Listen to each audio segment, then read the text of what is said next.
오늘 누가복음 16장 1절에서 13절 말씀을 가지고 하나님 나라를 사모하라 라는 제목으로 은혜를 나누겠습니다. 하나님 나라는 우리가 죽어서 가는 나라가 아니고 이 땅 가운데 예수 그리스도를 믿어서 믿음으로 살아가는 모든 지체들은 지금 하나님 나라에서 살고 있는 것과 같습니다. 그래서 우리는 할 수만 있다면 자꾸 물어보는 거야. 나를 지금 붙들고 있는 게 뭔가? 내가 지금 어디로 가고 있지? 오늘 본문의 한 불우한 청지기의 이야기를 통해서 우리가 세상 지향하는 다른 영원한 가치를 추구해야 함을 강력하게 말씀하고 있습니다. 세상의 가치는 돈에 두고 있잖아요. 재물에 두고 있잖아요. 세상의 가치는 건강에 두고 있잖아요.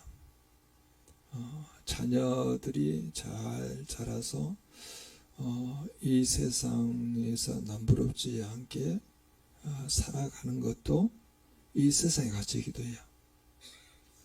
그러나 지금 우리는 이 세상의 가치로 살아가도록 우리를 구하는 게 아니잖아요.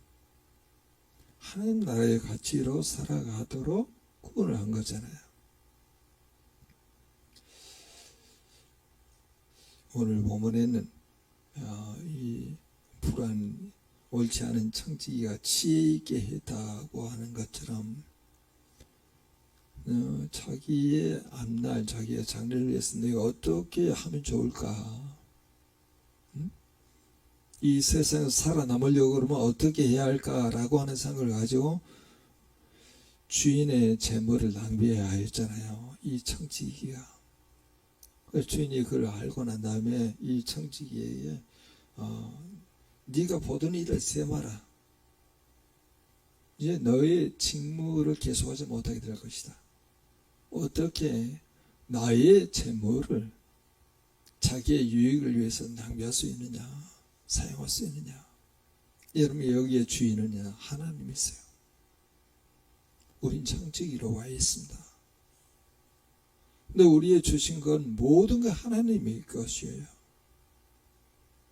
근데 하나님의 것을 하나님의 나라를 위해서 사용하지 아니하고 사사로이 자기의 유익을 위해서 사용하게 될 때 하나님은 뭐라고 이야기하냐면 왜 내 재물을 내가 낭비하느냐라고 이야기하세요. 내가 열심히 일해서 돈 벌었기 때문에 이건 내 거야 라고 하는 그 순간에 그걸 자기의 유익을 위해서 사용한다는 거예요. 우주 만물에 있는 모든 창조물과 피조물들은 창조물과 그 피조물들은 주님의 것이잖아요. 만드셨잖아요. 주의 말씀으로 지탱하잖아요. 유지하잖아요. 거기에 우리도 속해 있는 거예요. 하나님의 가치로 살아가는 존재로 나를 구원시켜 주셨기 때문에 순간 그걸 놓치는 순간에 눈에 보이는 현실이 전부이라고 생각해가지고 돈을 많이 벌어야 해, 건강해야 해, 성공해야 해 라고 하는 그런 마음으로 가게 되면은 주님께서 물어보세요. 왜 내 재물을 가지고 내가 너에게 준 구원과 생명을 가지고 낭비하느냐, 그렇게 물어본다는 거예요.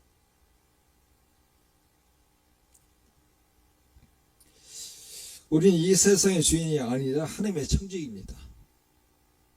그의 선한 뜻을 따라서 이 땅을 경영하는 대리인이에요. 이 땅을 운영하는 대리인이에요. 그렇다면 우리는 이 사실을 얼마나 깊이 인식하고 살아가고 있습니까? 때론 내 것이라고 생각하면서 움켜잡고 움켜쥐고 놓지 않으려고 할 때가 많습니다. 그러나 오늘 말씀은 우리에게 명확히 일깨워줍니다. 이 불의의 제물로 친구를 사귀라. 그 친구들은 좀 오늘날 현실적으로 말하게 되면은요, 가난한 사람이에요. 어려운 환경에 있는 사람들이야. 도움이 필요한 사람들이야. 우리 주님은 구약에서 뭐라고 이야기합니까? 나는 고아와 가부와 계기의 하나님이라 그렇게 말하죠. 마태복음 25장에는 지극히 작은 자에게 한 것이고 나에게 한 것이라 그렇게 말하죠. 그러면 이 친구는 이 가난한 자, 어려운 환경에 있는 자, 도움이 필요한 자라고 그렇게 말할 수도 있는데 이 친구는요 하나님이 될 수도 있다는 거예요. 하나님. 불의의 제물로 하나님을 사귀라. 그러면 이거 우리가 들을 수 있는 내용으로 바꿔서 이야기하면은 제물을 가지고 하나님의 나라를 이루어 가라 이 말이에요. 그런데 왜 불의의 제물이라고 그렇게 예수님께서 비유로 말씀하실까? 이 불의의 제물은 어떤 내용과 반대의 개념이 있냐면은 하늘의 보화와 반대 개념으로 불의의 제물이라 그렇게 말하게. 그때 당시에 금욕주의 어떤 쿰란 공동체에서는 이 원론을 믿었어요. 어떤 것이냐면 세상에 속한 모든 것 그리고 인간의 육체를 비롯한 모든 물질은 악하다는 그런 관점을 가지고 있었어요. 세상에 있는 모든 것 또 인간이 가지고 있는 모든 것은 악하다. 그런 차원에서 세상에 있는 모든 것, 돈까지 다, 돈까지 할 수 있죠. 이 세상에서 살아가는 삶의 여정 다 악하고 불우하다. 그런 히브리적 표현이 바로 재물, 세상, 이건 불우하다. 라고 하는 그런 관점으로 이걸 이야기하는 거예요. 또 다른 차원에서 또 이야기하게 되면은 세상의 재물이 영원하지 않죠. 본질적으로 영원하지 않습니다. 또는 불의의 수단으로 얻어지거나 불우하게 사용될 수 있는 가능성이 너무 많아요. 지금 우리 정치 세계에서 일어나는 이단 종교하고 서로 연합해가지고 얼마나 불우한 일들이 많이 이루어집니까?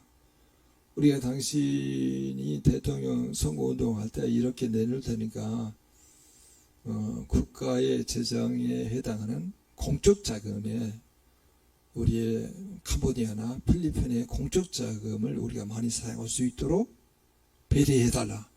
그렇게 결정이 됐잖아요. 이거 불의의 재물이잖아요. 이 재물을 맹목적으로 추구하거나 아니면 재물에 의존하는 것을 경고하는 겁니다.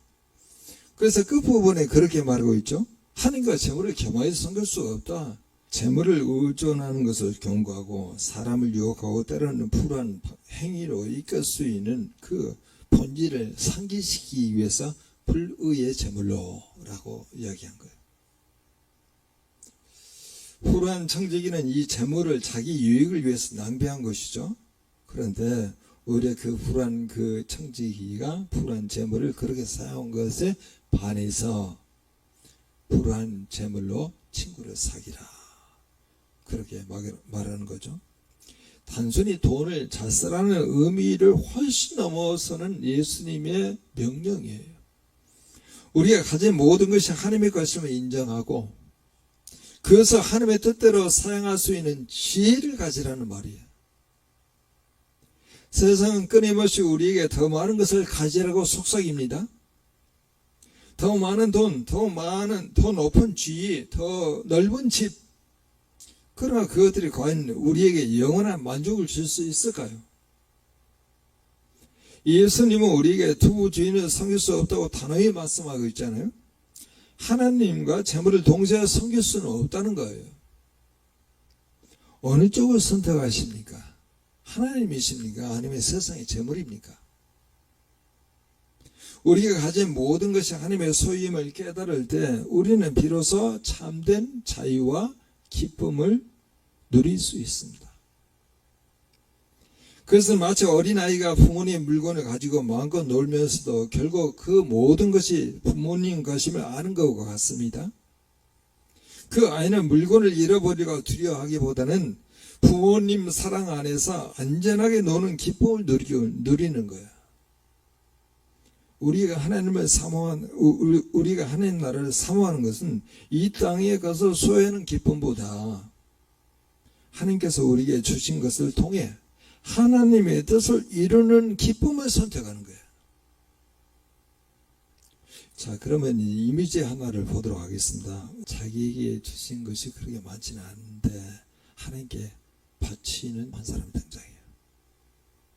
나에게 주신 것이 모든 것이 하나님의 것이기 때문에 하나님 나라를 위해서 쓰임받게 하소서라고 하는 마음으로 바치는 거고, 한쪽은 하나님이 주신 건데 자기 소유의 그 재물을 계산하면서 내가 얼마나 더 가져갈 수 있을까 계산한 또 한 사람이에요.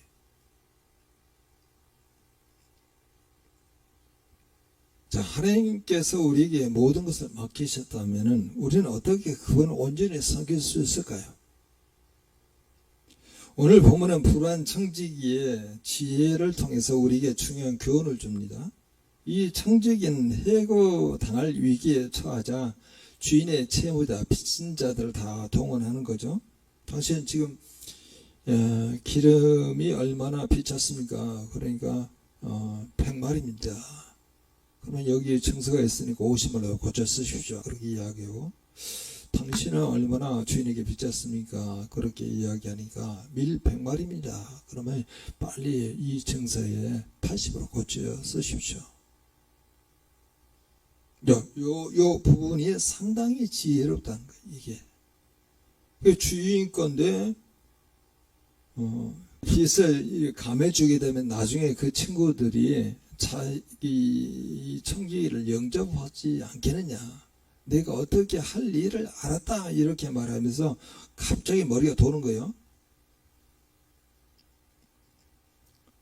오히려 그렇게 속여서 빚을 탕감해 주는 그 모습에 대해서 이 주인이 오늘 본문에 보게 되면은요, 이렇게 말씀하십니다. 8절 같이 읽겠습니다. 주인이 이 옳지 않은 청지기가 일을 지게 하였으므로 칭찬하였으니 이 세대의 아들들이 자기 시대에 있어서는 빛의 아들들보다 더 지혜로움이니라. 이 말의 뜻은 바로 뭐냐면 불우한 행동을 칭찬하는 게 아니에요. 오히려 세상 사람들이 자신의 미래를 위해서 얼마나 적극적으로 지혜롭게 준비하는지를 보여주는 겁니다. 자기 미래, 불확실한 미래를 위해서 얼마나 적극적으로 지혜롭게 준비하는 것을 보여주면서, 그렇다 하면은 오늘 여기 전인교회 성도님들은 영원한 하나님 나라를 사모하는 우리는 그보다 더 적극적으로 하나님의 뜻을 따라 살아야 함을 강조하는 내용이에요. 미래에 대한 불확실, 그 영원한 가치가 없는 그 불확실을 위해서 이처럼 적극적으로 지혜롭게 살아가는 그 모습. 그래서 이 세대의 사람들이 이 시대에 빛의 아들들보다 더 지혜롭다는 거예요. 지금 빛의 아들들은 오늘 미래자 아니겠습니까? 과연 하나님의 나라를 위해서 더 적극적으로 지혜스럽게 그 가치를 우리의 삶 가운데 실현되기를 원하고 있는 그 마음을 이렇게 표현한 거예요. 그렇다면 우리가 할 수 있는 가장 지혜로운 행동은 무엇일까요? 바로 은혜를 베푸는 거예요. 은혜를 베푸는 거. 특별히 여러 어려운 환경 가운데 있는 사람들에게 우리의 것을 나누는 겁니다. 이것은 단순히 자선 행위 아니죠. 우리가 가진 모든 것이 하나님의 것임을 인정하고 그것을 하나님의 사랑을 실천하는 통로로 사용하는 거예요. 생각해 보십시오. 우리가 이웃에게 베푸는 작은 친절, 우리의 물질을 나누는 섬김, 우리의 시간을 할애하여 함께하는 돌봄은 단순히 그 사람에게 도움을 주는 것을 넘어섭니다. 그것은 하나님의 사랑을 그들에게 전달하는 통로가 됩니다. 우리는 이 과정을 통해서 하나님을 온전히 섬기는 거예요. 어떤 사람들은 은혜를 베푸는 것을 손해라고 생각할 수 있습니다. 그리고 마치 내가 가진 것을 잃는다고 생각을 하죠. 그러나 예수님은 너희는 이 불안 재물로 친구를 사귀라. 그리하면 없어질 때 그들이 영원한 조수로 너희를 영접하리라. 영원한 처소 하나님 나라죠 거거든요. 우리가 이 땅에서 나누는 작은 선행들이 하늘 창고에 쌓여서 영원한 상급이 된다는 말이죠. 우리의 손길이 필요한 것이 너무나 많습니다. 경제적인 어려움에 처한 이웃, 외로움에 지친 어르신, 복음이 필요한 영혼들, 우리가 가진 작은 것이라도 기꺼이 나눌 때 우리는 하나님의 사랑을 전달하는 통로가 되며 그 통로를 통해서 하나님의 은혜가 우리에게 다시 부어지는 것을 경험하게 될 것입니다. 자, 그래서 두 번째 그림 한번 보도록 하죠. 주변에 참 가난한 사람이 많아요. 그래서 위로해 줍니다. 조그만 손길로 도와줘요. 우리가 가진 걸 가지고 나누는 거죠. 은혜를 베풀어 줍니다. 경제적인 도움을 줍니다. 그리고 기도해 줘요. 영원한 가치를 가지고 그들을 돌봐주는 거예요.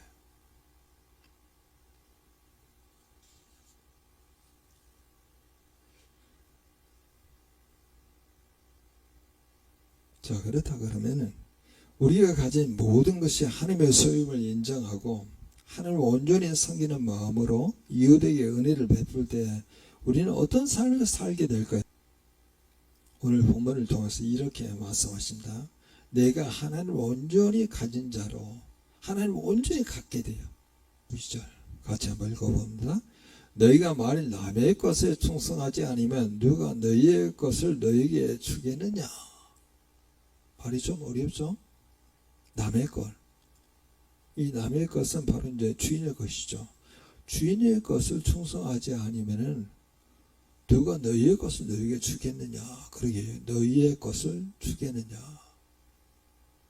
구약에서 그렇게 말하죠. 여호와는 나의 기업이요. 여호와를 내가 온전히 소유한다는 말이에요. 11절도 또 그런 뉘앙스를 가지고 있습니다. 11절도 같이 한번 읽어보죠. 너희가 만일 불한 재물에도 충성하지 않으면 누가 참된 것으로 너희에게 맡기느냐. 불한 재물은요, 우리가 말하고 있는 것처럼 세상에 속한 거예요. 그런데 세상에 속한 것은 다 하나님이 주신 거잖아요. 그 불한 재물이 하나님의 나를 위해서 사용되도록 하게 되게 되면은 이미 우리는 하나님 나라를 소유하고 하나님을 소유한 자로서 우리는 다른 내용으로 기뻐하는 게 아니고 내가 하나님을 소유한 것에 대한 기쁨과 감사와 영광이 있다는 거예요. 우리의 믿음이 거기서 다다라야죠. 사실 하나님께서 모든 걸 주셨기 때문에 하나님의 뜻대로 이게 사용될 수 있도록 내놓았을 때 주님께서 우리에게 내가 너희의 온전한 소유가 되겠다. 나 여호와가 너희의 소유가 되겠다. 나 여호와가 너희의 기업이 되겠다. 나 여호와가 너희에게 참된 것이 되겠다. 이 말이에요. 그때 나타나는 현상은요, 기쁨과 영광이에요. 예수님이 아무것도 없어도 내가 병들어 있어도 나는 여호와를 소유한 자이기 때문에 내가 여호와로 말미암아 살리라. 이런 마음을 가지고 있으니까 영적으로 기쁜 거예요. 영적으로 감사한 거예요. 이렇게 살다가 내가 이 세상을 떠나도 아버지 품으로 갈 수 있기 때문에 나는 사나 죽으나 주님의 것으로 지금 당장 죽어도 예언이 없을 정도로 그냥 가뿐히 죽음을 건너서 하나님 품으로 안기는 거예요.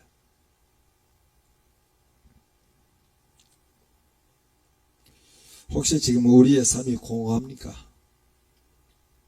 만족스럽지 못합니까? 무엇인가 채워지지 않은 갈증을 느끼고 있습니까? 그것은 어쩌면 우리가 하나님 나라를 사모하는 마음을 잃어버리고 세상의 어떤 것을 쫓고 있기 때문에 그럴지 모릅니다. 영원하지 않은 것을 쫓고 있는 거예요. 세상의 가치를 추구하는 거야. 그런 마음에 만족이 없어요. 허무해. 혹시 지금 우리의 삶이 공하고 만족스럽지 못할 때 다시 한번 우리는 하나님을 온전히 소유하고 그분의 뜻에 따라 살아가는 삶은 주님께서 이렇게 장담하죠. 외롭지 않습니다. 고단한 삶이 아니에요. 오히려 그것은 가장 풍요롭고 의미 있는 삶을 갖게 되겠죠. 그래서 주님은 우리에게 말합니다. 수고하고 무거운 짐진 자들아 다 내게로 오라. 내가 너희를 쉬게 하리라. 그렇게 말씀하십니다. 우리가 가진 모든 것을 주님께 맡기고 주님의 뜻을 따를 때 우리는 참된 안식과 기쁨을 누리게 됩니다. 그림 한 장을 더 보도록 하겠습니다. 자, 영원한 처소에서 영접하는 거예요. 허다한 무리들이 방언과 강나루와 백성 가운데 주 예수 그리스도를 온전히 믿어서 이 땅 가운데 하나님 나라의 가치로 살아가는 사람들이 그 천국을 들어가는 그런 모습을 우리에게 보여주고 있습니다. 사랑하는 성도 여러분, 오늘 우리는 하나님 나라를 사모하는 것이 무엇인지를 함께 배웠습니다. 우리가 가진 모든 것이 하나님의 소임을 고백하고 하나님을 온전히 섬기는 마음으로 어린 이웃에게 은혜를 베풀 때 우리는 진정 하나님을 온전히 가진 자로 실제로 하나님 나라를 살아가고 있음을 기뻐하게 된다는 것이죠. 그래서 우리가 함께 기도합니다. 오늘 주님께서 말씀하시고 있는 것은 우리가 가진 모든 것은 하나님의 소유이기 때문에 하나님을 제대로 섬기고자 하는 그런 마음으로 여러 어려운 상황 가운데 있는 사람들에게 은혜를 베풀어 우리가 하나님을 온전히 가진 자로 실제로 하나님의 나라를 살아가고 있음을 기뻐하고 만족하며 살아가는 우리 공동체가 되게 하옵소서. 다시 통성으로 기도합니다.